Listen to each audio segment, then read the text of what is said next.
안녕하십니까. 신인균의 국방TV 시큐리티 뉴스입니다. 오늘도 아주 중요한 국제정치 그리고 대한민국 안보 관련한 중요 소식 간추려서 브리핑 해드리겠는데요. 좀 이상한 소식 그리고 정말 기분 나쁘고 황당한 소식 그리고 참 이거는 뭐 말도 하기 싫은데 여러분들께 알려드리겠습니다. 첫 번째입니다. 유엔 안보리 제재 대상인 북한 화물선이 동해상에서 침몰해 일본 해상보안청에 구조되는 사고가 발생했습니다. 북한 영해에 있어야 할 선박이 공해상에서 식별되어 도대체 이들이 어디에서 출발해 어디로 가고 있었는지 관심이 쏠리고 있습니다. 북한 국적으로 유엔 안보리 제재 대상으로 감시를 받던 북한 화물선 청봉호가 22일 오후 2시 30분 동해상에서 원인 불상 사고로 침몰해 일본 해상보안청이 구조작전에 나섰다고 마이니치 신문이 23일 보도했습니다.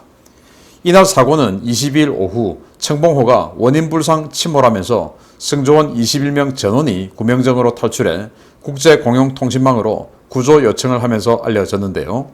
해상보안청은 구조된 승조원 전원을 대상으로 이들이 어디에서 출항했고 무엇을 싣고 어디로 가던 중이었는지를 조사하고 있습니다.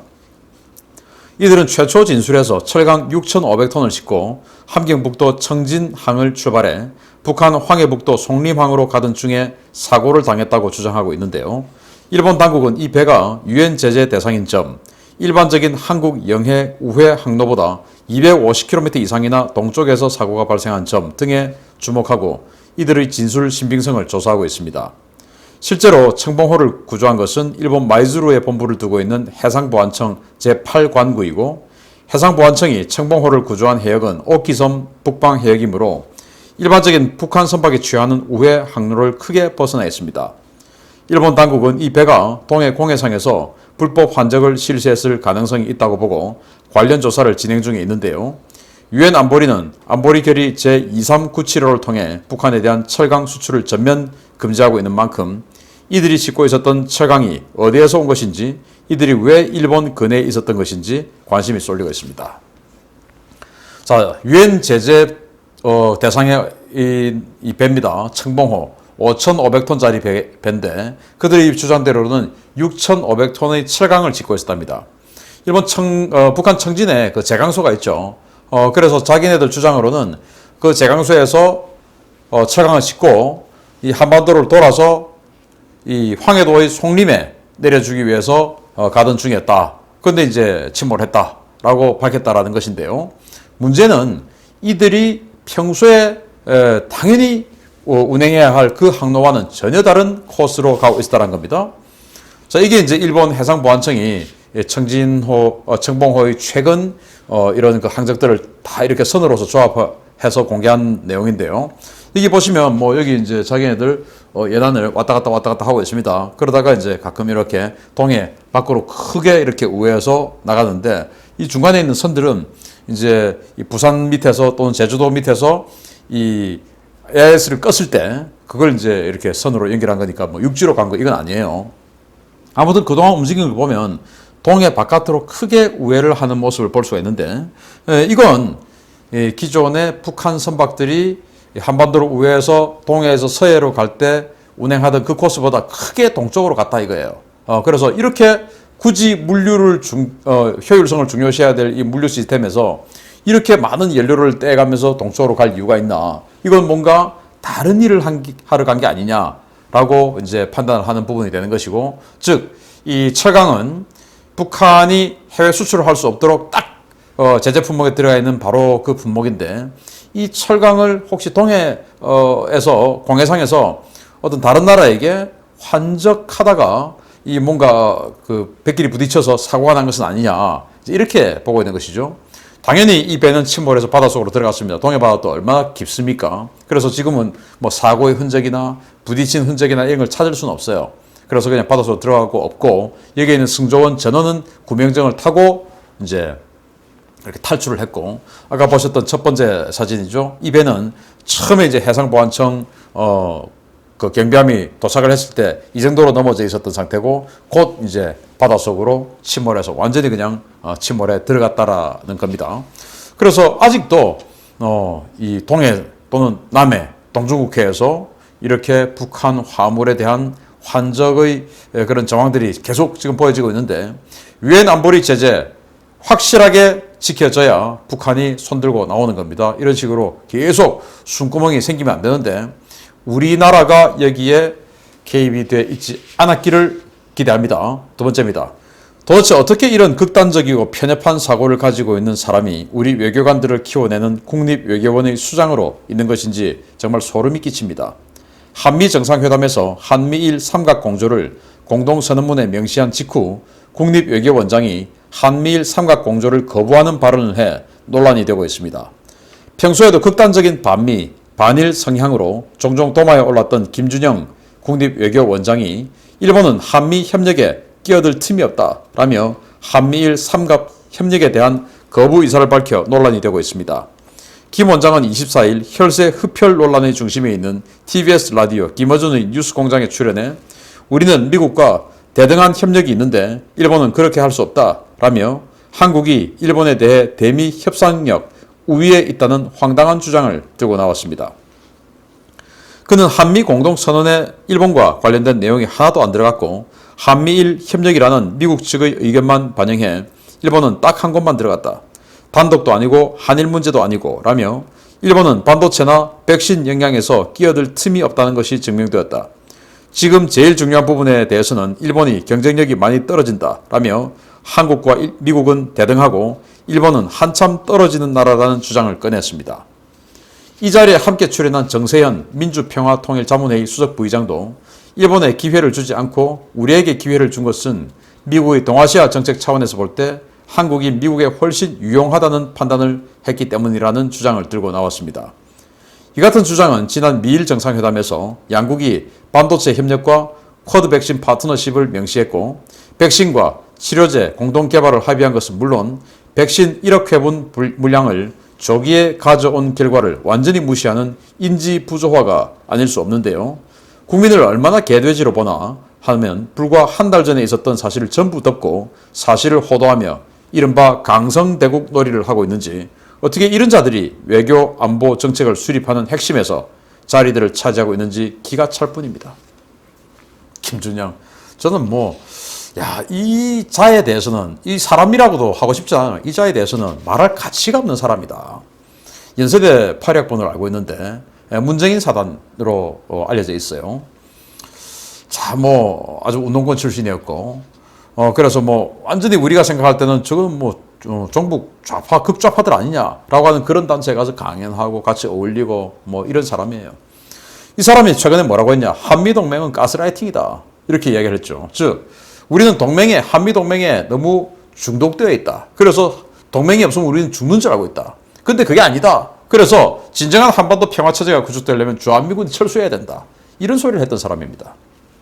그런데 지금 일본은 끼어들 틈이 없다. 우리가 정말 최강이다. 이런 식으로 이야기하는데 이게 요즘 우리 인터넷에서 또 이 유튜브 공간에서 아주 유행하고 있는 국뽕 채널들 많죠. 우리나라가 세계 그 사람들 이야기 들어보면 우리나라가 우주까지 정복할 수 있을 것 같고 미국도 그냥 짓밟고 중국, 러시아 다 짓밟고 뭐든지 우리가 다 최강 한국 군사력은 우주 점령 다 할 수 있을 것 같이 그렇게 하는데 사실 그렇게 되면 국민들을 너무 정확한 어떤 그 사실과 너무 반대되기 때문에 그러면 이제 올바른 정보 전달이 안 되는 것이죠.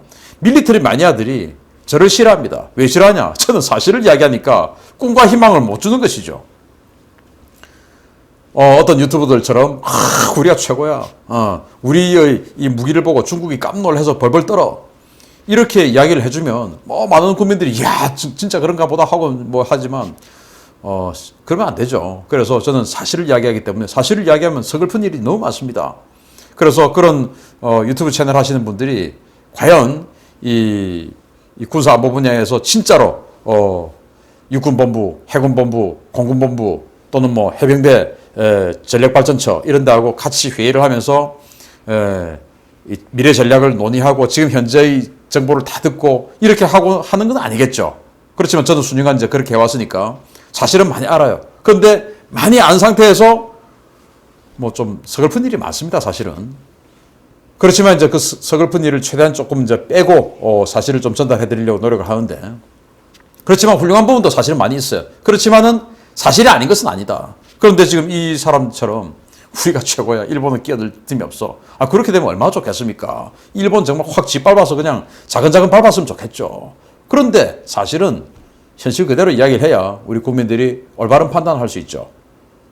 이 오피니언 리더라면 그 정도 도덕적 소양은 있어야 됩니다. 이 사람처럼 이런 식으로 행동하고 결국 기승전 주한미군 철수, 기승전 한미동맹 해체 이렇게 하는 자가 지금 이런 우리 외교관들을 교육시키는 외교관 교육기관의 최고 수장에 앉아있다.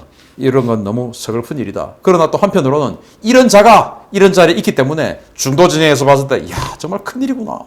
이 문정부는 정말 안 되겠구나 라고 생각하는 것이겠죠. 한편으로는 고맙습니다. 계속 그렇게 정말 인지부조화 그리고 신북, 종북스러운 이런 이야기들을 계속 해주면 중도 진영들이 계속 이제 정신을 차리게 될 것으로 봅니다. 계속 그러세요. 세 번째인데 정말 부끄러운 말도 하기 싫은 내용이지만 여러분들께 알려드려야 되지 싶어서 알려드립니다. 부끄럽습니다. 세 번째입니다. 우리 정부 여당과 어용 언론들이 일본 스가 총리와 비교되는 격식 있는 식사 대접이라고 극찬했던 문재인과 바이든의 오찬 미팅 메뉴에 사실은 엄청난 조롱이 담겨 있었다는 주장이 제기되었습니다. 제가 오늘 아침 데일리 디펜스에서도 전해드린 것처럼 이번 정상회담은 정상회담이라고 부르기도 민망할 정도의 굴욕의 연속이었는데요. 바이든이 단독 정상회담 때 문재인에게 대접했던 메뉴 선정이 사실은 미국식 모욕이었다는 주장이 확산되고 있습니다. 당초 청와대는 지난달 스가 요시히데 일본 총리가 바이든에게 햄버거를 대접받았던 것을 두고 문재인 대통령은 해산물을 좋아하니 격식을 차려 식사를 대접해달라라고 백악관 측에 요구했는데요. 이에 백악관은 오참 회담 메뉴로 크랩 케이크를 준비했습니다. 청와대 측은 미국 측이 해산물을 좋아하는 문재인 대통령의 식성을 반영해 메릴랜드 특산물인 크랩을 이용한 케이크를 준비했다라며 미국이 문재인을 극진히 대접했다는 주장을 내놓았지만 미국에서 이 크랩 케이크의 의미는 대접의 의미가 아니라 모욕의 의미로 쓰인다는 현지 교민들의 주장이 쏟아지고 있습니다. 미국의 슬랭, 즉 비속어들을 정리한 비속어 사전인 어반 딕셔너리에 크랩 케이크는 someone outside of your clique who hangs around idle and won't leave. 즉 우리 패거리도 아니면서 근처에 와서 빌빌대면서 절대로 꺼지라고 해도 꺼지지도 않는 놈이라는 뜻을 담고 있습니다. 이러한 의미는 미국이 제안하고 있는 쿼드나 반중연대체, 미국이 대북정책에 절대 동조하지 않으면서도 철통 같은 한미동맹이니 물샐 틈 없는 한미공존이 하는 소리를 주장하고 있는 문재인 정부의 아이덴티티에 정확하게 부합한다는 평가인데요. 미국은 이번 정상회담 기간 내내 문재인에 대한 고도의 조롱과 따돌리기를 보여준 바 있어서 이번 정상회담이 사상 최악의 정상회담이었다는 조롱과 탄식이 쏟아지고 있습니다. 분명히 격식을 갖춘 식사 대접을 해달라라고 했는데 오후 1시에 불렀어요. 오후 1시에 무슨 오찬을 합니까? 12시에 오찬을 하지. 여러분들 1시 되면 어떻습니까? 배고파 죽죠. 아침 일찍 먹었는데. 근데 1시에 불렀다는 것은 너하고 식사하기 싫다라는 말이 되겠고, 크랩 케이크는 보시다시피 이거는 정찬이 아니죠. 그냥 에피타이저 정도의 그런 아주 작은 그런 양의 음식이에요. 제가 검색해 보니까 그렇더라고요. 그런데 문제는 저는 이 크랩 케이크에 대해서 몰랐는데 우리 교민들 중에서 변호사들 이런 사람들이 이 크랩 케이크 이거는 이거 정상 아닌데 해가지고 그들이 이제 트위터나 이런 SNS나 이런 데 막 올리는 걸 보고 제가 지금 말씀을 드리는 거예요. 그래서 한마디로 우리 편 제대로 우리 편도 아닌데 야 너 꺼져 해도 꺼지지도 않고 그냥 근처에서 얼쩡거리고 있는 그런 애들, 그걸 뜻한다는 겁니다. 한마디로 일진 옆에 붙어있는 그런 찐따 같은 애라는 말이 되겠죠. 참 부끄러운 이야기인데 실제로 그런 건지는 알 수는 없습니다만은 정말로 그렇다면 이번 정상회담 전체가 정말 모욕과 조롱의 연속이었죠. 영부인 오지 마, 우리 영부인 바빠 라고 해놓고 바쁘지도 않고 투잡 뛴다고 교수 일 하러 간다고 해놓고 가지도 않고 계속 거기 사진 찍고 서 있고, 왜? 자기 정치해야 되니까. 그 94세 노병 그분 리셉션까지 다 참석하고 영부인은 결국 우리 김정숙 여사 오지 마라, 상대하기 싫다 그 말인 것이죠. 두 번째는 그렇게 해서 우리 대통령하고 지금 단독 좀 행사인데 우리 대통령 그냥 그대로 세워놓고 이 바이든 대통령은 94세 노병 됐고 사진 찍고 내가 이렇게 연세 많으신 분 내가 휠체어 밀고 이렇게 하면서 나는 건강도 하기도 하고 이렇게 나는 우리 퇴役군인을 이렇게 나는 잘 모신다. 이 아메리카의 이 아이덴티티에는 정확하게 부합하는 사람입니다 하고 사진 열심히 찍고 있고 우리 대통령 혼자 그냥 외따로 떨어져 있게 만들어 놓고 악수하자고 하니까 악수하고 나니까 손 닦아버리고 크랩 케이크 정말로 그 의미가 그런지는 뭐 알 수는 없지만 어쨌든 고도의 비아냥이 아니냐라고 이제 교민들이 많이 분석을 하고 있는데 이렇게 정말 찐따 같은 그런 자라고 조롱하는 이런 음식 분명히 정찬을 대접해달라고 했는데 오후 1시에 불러서 에피타이저만 주고 이런 것들 그리고 44조 원 뭐 저는 250억 달러라고 해서 이 바이든 대통령이 이야기를 했기 때문에 저는 30억 달러라고 이야기를 했는데 30조 원이라고 얘기했는데 우리 언론에서 44조 원이라고 하니까 44조 원 해가지고 백신 달랑 55만 근데 그것도 우리가 10여만 맞았으니까 한 40만 제가 그 계산을 잘 못해가지고 뭐 100만 달러 했는데 알고 보니까 한 1000만 달러 정도 참 부끄러운 이야기입니다. 아무튼 이런 걸 가지고 계속 정신 승리하면서 야 그 어느 때 이것보다 더 훌륭한 정상회담이 있었냐라고 하는데 도대체 해놓은 게 뭐가 있냐 묻고 싶습니다. 그리고 지금 이번 한미 정상회담의 최고 성과라고 할 수 있는 한미 미사일 지침 이제 종료 그 부분이 도대체 진실은 뭐냐 그걸 제가 확실하게 분석해서 내일 아침 데일리 디펜스로 알려드리겠습니다. 지금 최대 성과라고 워낙 공부하니까 제가 이거 확실하게 분석해서 여러분들께 알려드릴 테니까 많이 봐주셨으면 좋겠습니다. 정말 부끄럽습니다. 마치겠습니다. 감사합니다.